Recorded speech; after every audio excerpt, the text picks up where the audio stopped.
Et lorsque vous mettez la tomate, l'ail, les oignons dans le moulinex, c'est la pâte qui sort. Donc, vous êtes écrasé, on ne vous reconnaît pas.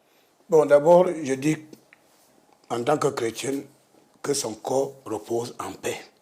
Mais il faut éviter les amalgames. Parce que je trouve qu'il y a beaucoup d'amalgames au sujet de M. Ekane Anissé. Les gens disent que c'était mon ami. C'est une connaissance, je le connais. Il y a d'autres qui ont dit que ce n'était pas notre ami, mais en tant que tutelle politique, quand il venait ici pour les affaires de Manidem, bon, ma porte était ouverte, je le recevais. Alors je le savais malade. Il y a 1 an, il était gravement malade. Il a envoyé un message SOS à M. le ministre de l'AT. Je suis au CHU. Je suis abandonné à moi-même. J'ai appelé au CHU, est-ce qu'il est là? On m'a dit oui. Bon. Vous savez, le président Paul Biya nous inculque quelque chose de spécial. Nous sommes des humains. Parce que le président Paul Biya est un grand humaniste. La première dame, Madame Chantal Biya, est une grande femme humaniste. Donc le président Paul Biya nous enseigne que dans tout ce que nous faisons, nous devons avoir un comportement humain, en dépit des comportements parfois désobligeants de certaines personnes. Alors quand Ekane Anissé m'envoie le message SOS, je demande d'abord à quelqu'un de mon cabinet d'aller à l'hôpital. On nous dit que bon, même les factures ne sont pas payées. Je fais un dépôt. Et j'ai dit au médecin que quand je veux partir du bureau vers 20h, 21h, 23h, ce jour-là, je suis arrivé là-bas à 23h à l'hôpital. Alors j'ai vu Ekane Anissé.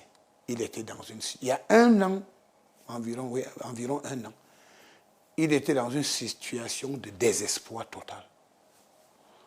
J'ai dit, bon, je peux vous aider avec la prière. Les médecins m'ont fait cas de votre... Mais je dis que, tenez bon, j'ai payé la facture, j'ai donné une assistance et j'ai promis que je veux revenir. Après 1 semaine, le médecin... À titre personnel? C'est à titre personnel. Je le fais vraiment à titre personnel. Je suis reparti là-bas le voir 1 semaine après. Et quand j'ai discuté avec lui, j'ai dit, Anissé, je vous dis une chose. Votre âge ne vous permet plus de faire le désordre. Je lui ai dit, je vais vous parler maintenant comme une connaissance. Vous avez fait beaucoup de désordre politique dans votre vie. Maintenant, j'espère que si Dieu vous donne la chance de vous mettre debout, vous allez éviter le désordre. Voilà le message que je donne à Anissé Ekane. J'ai dit, vous avez fait beaucoup de désordre politique. Vous avez... Vous dites il y a à peu près 1 an? Il y a à peu près 1 an, 2 mois. Il était au CHU. Et je suis allé le voir. Je l'ai accompagné, j'ai accordé une aide, mon assistance, mais j'ai tenu à lui dire la vérité. Alors, maintenant, il est sorti de l'hôpital. Il est venu me dire merci pour l'aide. Après, silence radio. Je découvre Anissé le jour où il dit qu'il a donné l'aval à Maurice Kamto pour les élections présidentielles.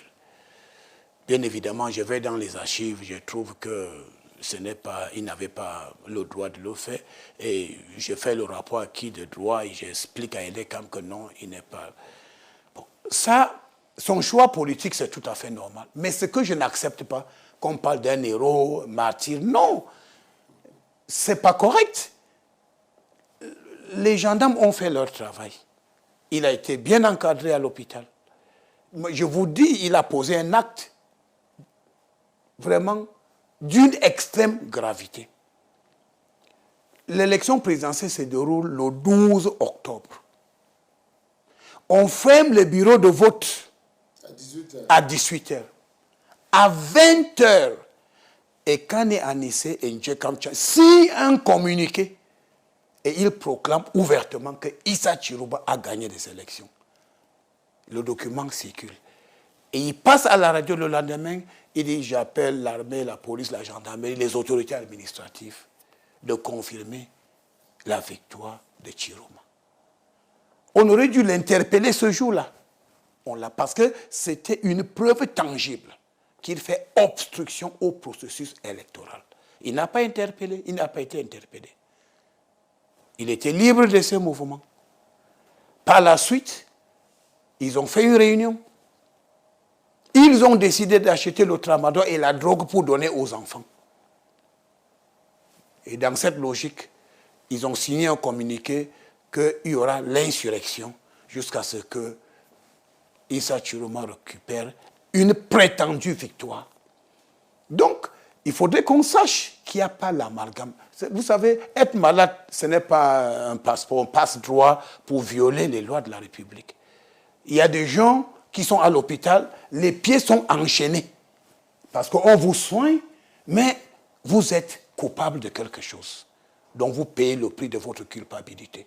Donc je suis très très gêné quand on commence à parler de « il est mort à martyr », il est mort, c'est un héros. Non, c'est Jésus-Christ seul qui est mort pour sauver le monde. Hein. Après Jésus-Christ, il ne faut pas que les gens cessent de dire que c'est Jésus a donné sa vie pour sauver l'humanité. Alors si quelqu'un dit aujourd'hui qu'il va mourir pour sauver, il est devenu fou. Donc il est mort, vraiment, paix à son âme, mais il faut éviter de dire que c'est un martyr ou c'est un héros national. Non, il n'est ni l'un ni l'autre. Il est sur les coups de poursuites judiciaires. Rébellion contre la République, incitation à la haine. Ils ont même financé cette insurrection. Les preuves sont là. Ils ont drogué les enfants. Vous savez, les stupéfiants,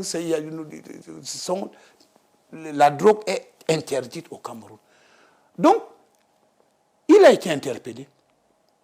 Et puis, je crois que la gendarmerie, l'armée, il y a des médecins compétents au sein de nos forces de défense et de sécurité. Donc, il a eu des commodités, il a été accompagné.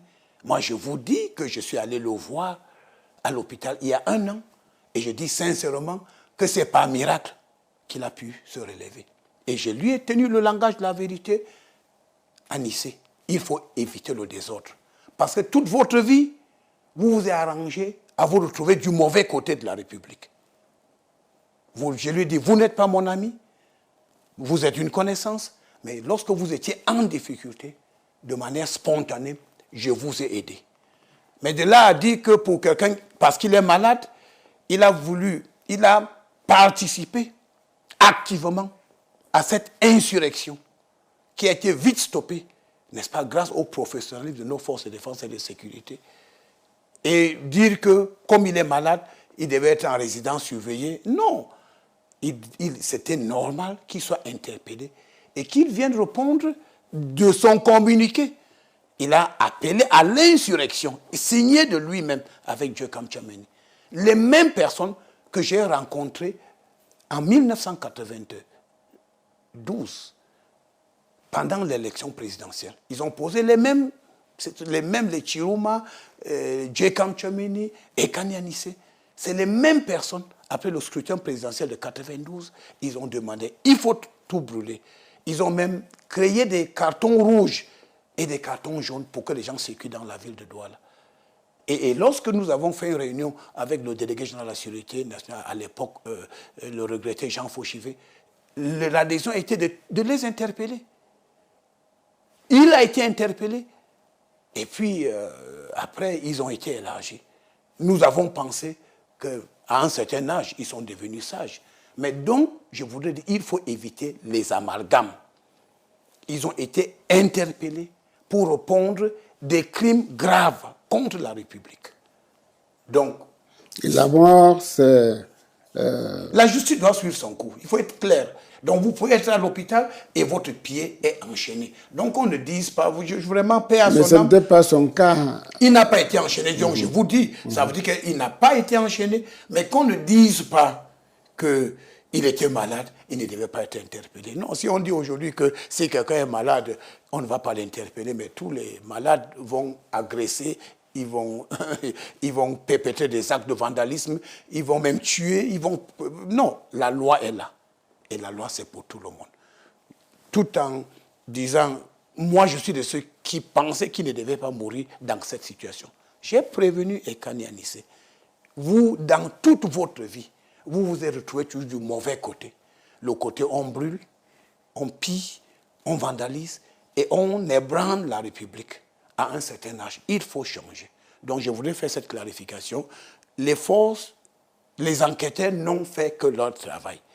Et comme c'est des enquêteurs professionnels, on a accordé à Ekani toutes les possibilités de se soigner. J'ai dit toutes les possibilités, les commodités, les avantages, il était consulté par des médecins. Donc je crois que le communiqué du ministère de la Défense, c'est un communiqué correct, un communiqué juste, un communiqué qui rétablit la vérité. Donc il faut éviter les amalgames en disant que c'était un martyr.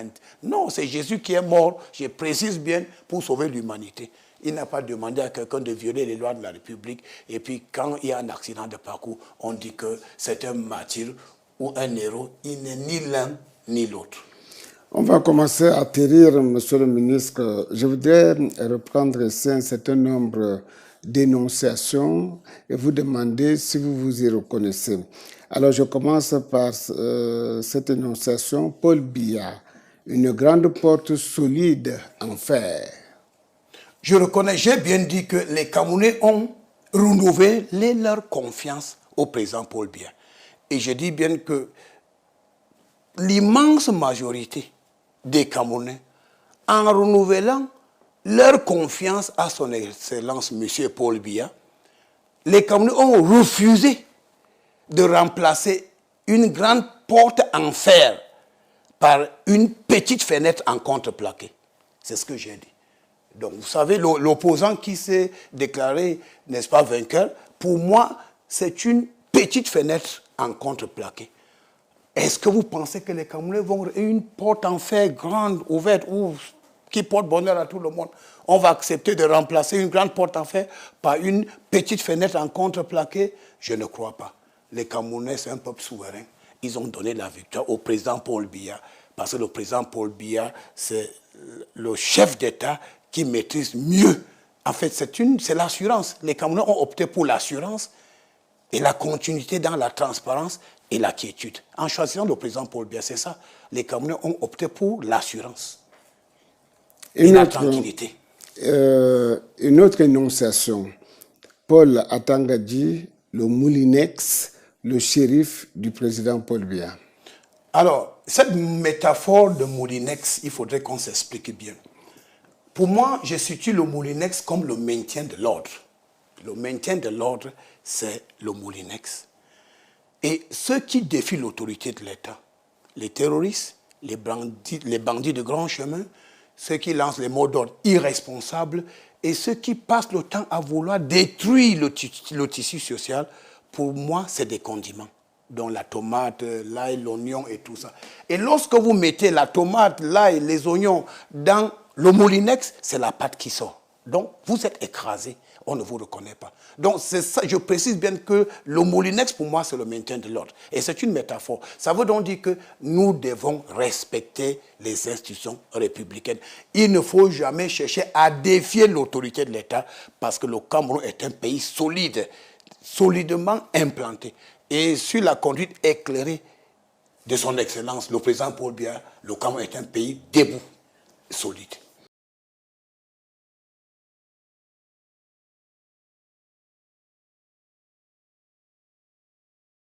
Ce que nous venons d'entendre mérite qu'on s'y arrête longuement, car au-delà des mots, c'est toute une conception du pouvoir et de l'opposition politique qui se révèle. Et cette conception, loin d'apaiser les tensions dans un pays déjà fragilisé, ne fait que les attiser. Commençons par ce qui frappe immédiatement à l'écoute de ces propos, la contradiction permanente entre le discours et l'intention. Le ministre ouvre son intervention en invoquant sa foi chrétienne, en souhaitant que le corps d'Anissé Ekané repose en paix. C'est un geste d'apaisement, pourrait-on croire. Mais dès la phrase suivante, il entreprend méthodiquement de démolir la mémoire du défunt, de nier toute légitimité à son combat, de le réduire à un fauteur de troubles. On ne peut pas simultanément prétendre honorer à mort et piétiner son héritage. Cette entrée en matière donne le ton.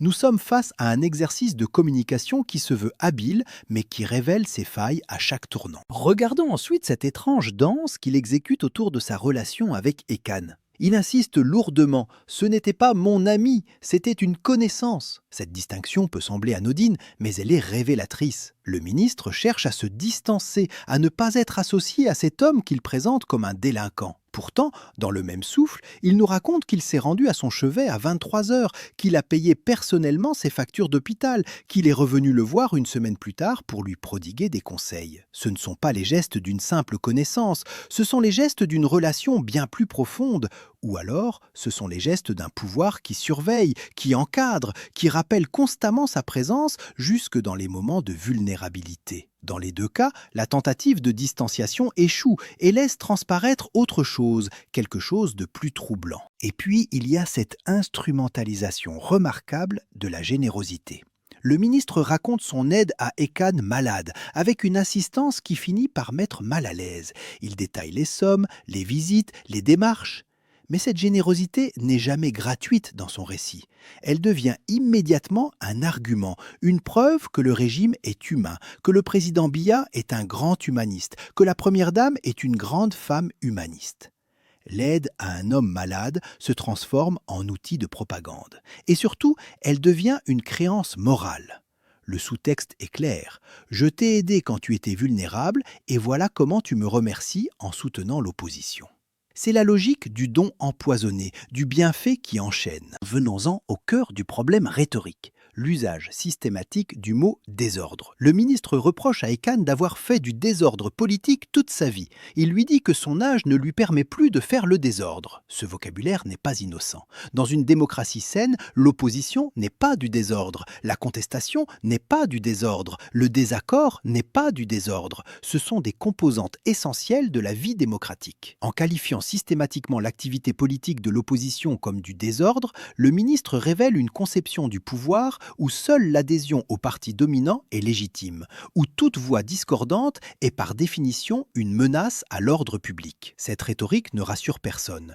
Elle inquiète tous ceux qui croient que la pluralité des opinions est une richesse et non une pathologie. L'accusation la plus grave, celle concernant le tramadol et la drogue prétendument donnée aux enfants, est lancée sans aucune preuve, sans aucun élément tangible. Les preuves sont là, dit le ministre, mais où sont-elles? Qui les a vues? Quand seront-elles présentées? Cette technique rhétorique est vieille comme le monde.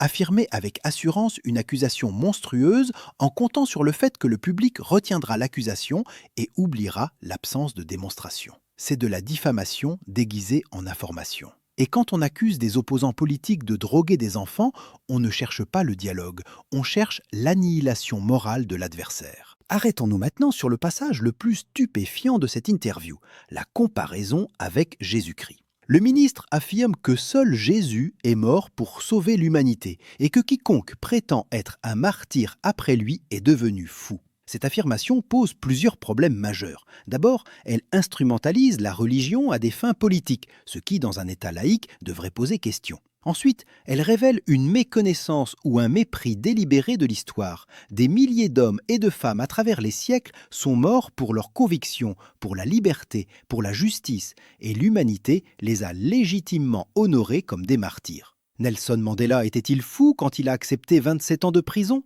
Les résistants français étaient-ils fous quand ils risquaient leur vie contre l'occupation? Cette réduction de tout sacrifice politique à une folie blasphématoire est non seulement intellectuellement indigente, mais elle est profondément blessante pour tous ceux qui croient que certaines causes méritent qu'on y consacre sa vie. La métaphore du moulinex, que le ministre assume et revendique, est peut-être le moment le plus révélateur de toute l'interview.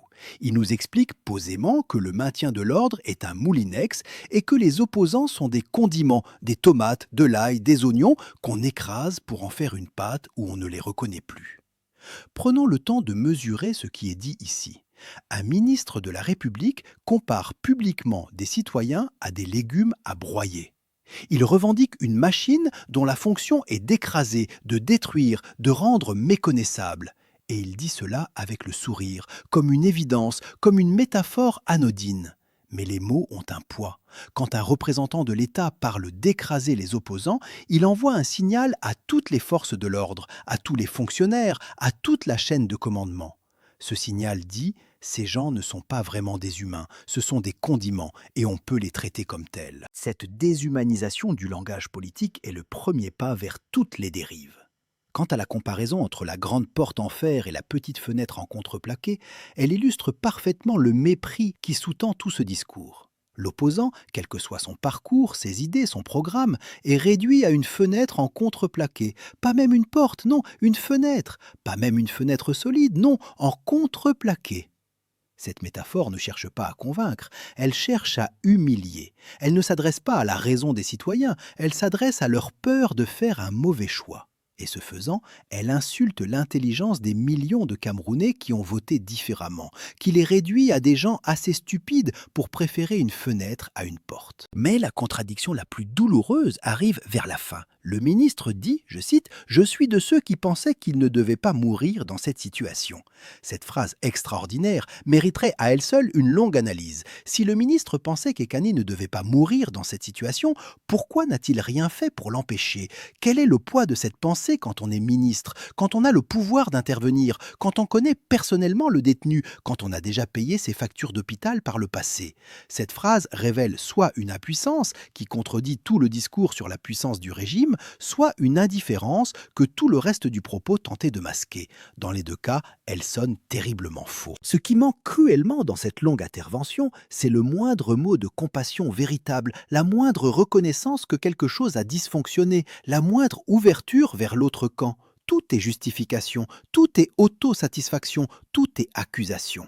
Un homme est mort en détention et la seule réponse du pouvoir est de dire qu'il l'avait bien cherché.